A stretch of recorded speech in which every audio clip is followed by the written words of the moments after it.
What is up, Earthnoids and Spacenoids? I am just a simple new type, and in this episode, we're returning to the 1-year war in Mobile Suit Gundam, The Origin. Last time, we saw the death of Slugger Law. He sacrificed himself, while Amado in the Gundam took down Big Zam. EFF took control of Salamon and began Operation Star 1. Meanwhile, Sayla betrays both her father while planning to place blame on Gihren. In this episode, we will continue Operation Star 1. Sayla joins the battle and fights against Wakkein's fleet, while Amado faces off against Lalah and Char. So let's get into this.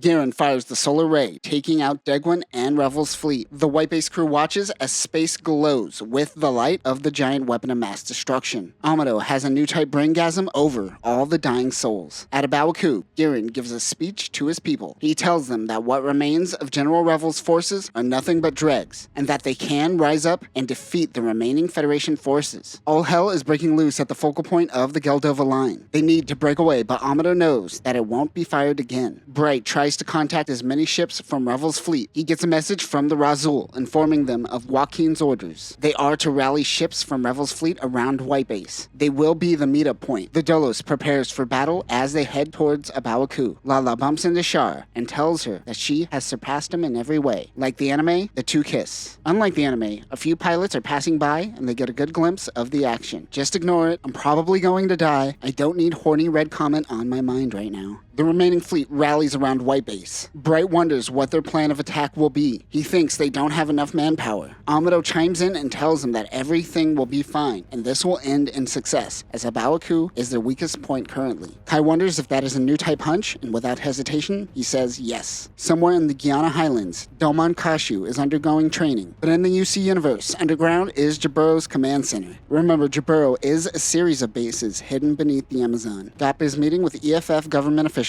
After the death of Revel, they want to do an all-out attack on A Baoa Qu, but GOP is honest with them and tells them their chances are 50-50. GOP video calls Wakkein, who is now commander of Operation Star 1. He tells them that this will be their Normandy. Hopefully, they could touch down on A Baoa Qu right in front of their faces, forcing them into a short-range battle. Everyone in the room murmurs at his plan. Suddenly, Minovsky particle density says, "No call for you," and they lose signal with Wakkein. They don't think that Wakkein is fit to handle the operation, as he spent most of the war at Luna 2 and not on the front lines. One of the men asks if the rumor of Revel meeting with Degwin were true. They received reports, but haven't confirmed this. Word is that they are even trying to hide this fact to the Zeon people, which GOP assumes to mean that their forces aren't as big as they are leading on. On White Base, everyone is looking at the new model they received. It is the GM Close Combat type. The RGM 79 GM Close Combat type is a GM modification with fortified armor all over its body. This technically wasn't a variant, as only a handful were made with spare parts. The GM skirt can store extra grenades and an extra beam saber. This also has the added core pod escape craft. This seems to be some simplified version of the core block system, as it does have an even tinier core fighter. Everyone wants to pilot the new unit, but they assume it will go to Jobjon.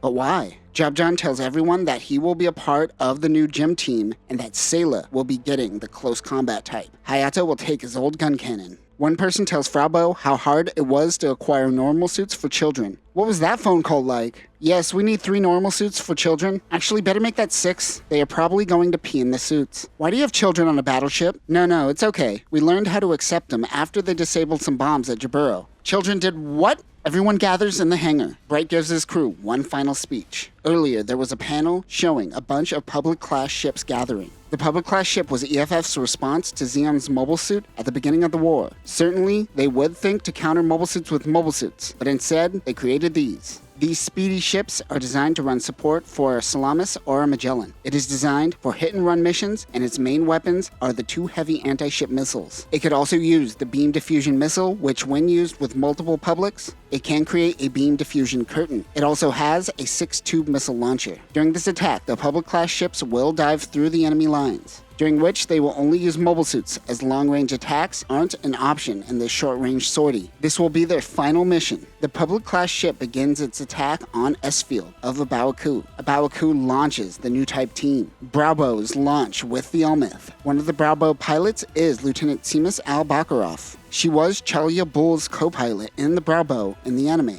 One thing I forgot to point out that the original Bravo required 3 pilots, Seamus being one of them. The co-pilots are non-existent in the manga. She is very competitive with Lalah, but Char tells her she is on a different level. Another unique mobile suit on the battlefield is the GM long range type. There isn't really any data on this unit except for the weapon set, which includes 2 cannons of unknown caliber, 2 beam sabers, and Vulcan guns. Based on the looks, it has a similar fortified armor that the close combat type has. We could also assume it probably has that slimmed down core block system as well. Another mobile suit assisting is the gun cannon first type. The white base crew launches with Amado out in front. The mobile suit battle begins. Sayla is looking for her brother. A GM and GM long range type is taken out. It is Lalah in the Elmyth. Amado begins fighting her. She says that Amado comes too late. That Amado came too late in her life. Now Lalah must kill Amado or he will kill Char. Amado takes out an Elmyth bit. Lalah tells him that he has no one to protect. The two wonder why it has to be like this and how fate is cruel. This entire chapter is just these two dancing in the cosmic glow. Go check it out as I can't do it justice. Char tells Lalah to stop messing around and breaks their new type connection. The Gundam and Gelgoog begin engaging. Amado takes out Char's beam rifle. He uses his beam Naginata to slice through Amado's shield. Through the crack of the shield, Amado thrusts his beam saber towards Char. But Lalah in the Elmyth gets in between the two. The beam saber pierces through the Elmyth. Lalah becomes the bird she always wanted to be. She tells Amado that she can see time. With time, one day they can all understand one another. People can and will change. The Elmyth explodes, killing Lalah. Char, once again, is unable to take down the Gundam. In E-Field, Seamus in the Browbro takes out Jims when Sayla engages with her. She is able to get under the mobile armor and eventually get behind it. She shoots, taking out the Browbro. In her final moments, Seamus knows that Sayla is a new type. Sayla's Jim has taken a lot of damage. She ejects in her Chibi core fighter. At that moment, she passes by Char. She ignores her radio and follows him. Gihren grabs a katana in the great halls of A Baoa Qu. He sends in Char, who has fled to his side. Of course, Gihren knows that Char has disgraced himself and doesn't want to show his face to Kycilia. He thinks that he is just once again scheming in the shadows. He points his sword at Char. He actually does it twice. I thought I had deja vu. He grabs a samurai sword, then he grabs a French sword. His new type squad is defeated and merely wants to save face. But Gihren also knows that he is Casseval Rim Daikun. He thinks he is trying to restore honor in the Daikun name. But Char says, "What do I look like, the Rawl family?" Got him, Rawl family. Gihren could care less of his new type army as they are on the verge of victory and wonders if he is really here to do Kycilia's bidding. Char laughs. He fled to A Baoa Qu so he could use the Zeon. He knows of its research and wants to put it to good use. Gihren gives him the opportunity to prove himself with the new mobile suit. For some reason, he heads to the hangar to meet good old No Legs. On the outskirts of A Baoa Qu, Wakkein's fleet spots Kycilia's Dolos heading towards the asteroid. They do an about-face and prepare to battle the Zabi. Sayla touches down on A Baoa Qu and searches for Char. She almost gets hit by some Zakus, and Zeon soldiers spot her. The Wakkein fleet is going down, one ship at a time. The long range of the Dolos is far superior. As Hayato and Kai touch down, they notice the ships fighting and realize they might not have a home to go back to. The Razul contacts White Base. It is Wakkein. He tells them that he and his fleet have failed. The Dolos will break through any moment and attack White Base next. They must push their ships towards the asteroid. Wakkein gets cut off as his ship Razul explodes. Wakkein and his fleet are defeated, but Bright knows what he must do. He must push the ship directly towards A Baoa Qu. The soldiers that found Sayla have taken her as a POW. Bright assumes command of whatever remains of the Togo fleet, and they are going for an all-out push with their battleships. Yeah, let's Leroy Jenkins this shit. The soldiers take Sayla to a security commander. They are all ready to have their way with her. The commander is about to rough her up before she says that she is Artesia Daikun and has returned to the Principality. White Base pushes through and crash lands onto A Baoa Qu. Kai and Hayato's new mission is to protect White Base with all they have. Amado heads to White Base to resupply. On the Dolos, Kycilia watches as EFF flees to Zeon.